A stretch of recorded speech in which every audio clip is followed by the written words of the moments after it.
महात्मा फुले चौक police Thane या ठिकाणी दाखल गुन्हा रजिस्टर नंबर 107/2026 हा पिटा अन्वये गुन्हा दाखल करण्यात आलेला होता।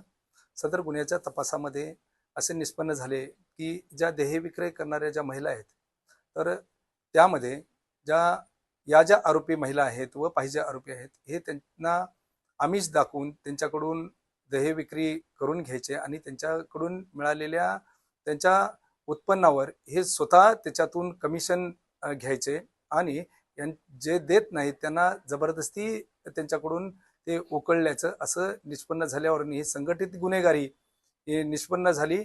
त्यावरून मोक्का कायद्याअंतर्गत कलम यामध्ये लावण्यात आलेले आहेत आणि आतापर्यंत या गुन्ह्यामध्ये 6 महिलांना अटक केलेली आहे व इतर आरोपी सुद्धा यामध्ये आम्ही शोध घेत असून त्या आरोपींना लवकरच अटक होईल। या महिलांचं नेमकं बॅकग्राऊंड काय आहे, कशा पद्धतीने या इतर महिलांना आपल्या जाळ्यात ओढायचे आणि देह विक्रीसाठी हे नेमकं कोणाकडे? या वेगवेगळ्या ठिकाणावरून या ठिकाणी महिला या बोलवल्या जायच्या देह विक्रय करण्यासाठी।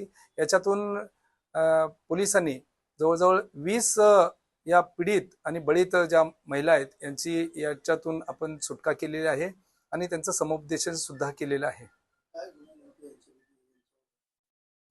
याच्यातील जे टोळी प्रमुख व इतर आरोपी आहेत यांच्यावर 2 पेक्षा जास्त गुन्हे दाखल आहेत आणि इतरही त्यांची अद्याप आम्ही माहिती गोळा करीत आहे। मोठं सापडली का सर?